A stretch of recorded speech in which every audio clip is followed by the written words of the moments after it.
పోరుమామిళ్ల మండలం టేకూరుపేట గ్రామ పంచాయతీ ఎస్సీ కాలనీకి చెందిన మాదన చెన్నమ్మ తన సొంత స్థలంలో గుప్త నిధుల కోసం అక్రమంగా తవ్వకాలు చేసి క్షుద్ర పూజలు నిర్వహించి గ్రామస్తులను భయభ్రాంతులకు గురి చేసిన వారిపై కఠిన చర్యలు తీసుకోవాలని డిమాండ్ చేశారు.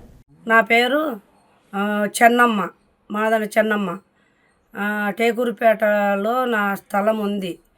నా స్థలంలో బెల్లం సుబ్బమ్మ, బెల్లం పుష్పరాజు, భారతి, చంద్రకళ, వాళ్ళ చిన్నల్లుడు సుబ్బయ్య నా స్థలంలో గుప్త నిధులు చేసి నా స్థలంలో గుంతలు దవ్వినరు. గుంతలు దవ్వినాక చాలా రోజులకు నాకు తెలిసిన తర్వాత నేను కంప్లైంట్ ఇచ్చిన. మరి నా కంప్లైంట్ ఎవరు చేరుకు తీసుకోకుండా నాకేం న్యాయం చేయలేదు కాబట్టి నేను ఈరోజు న్యాయం చేయమని అడుగుతుండా, మిమ్మల్ని వేడుకుంటుండా. నాకు న్యాయం చేయండి, నేను న్యాయం చేయాలమనే నేను అని నేను మిమ్మల్ని వేడుకుంటున్నా.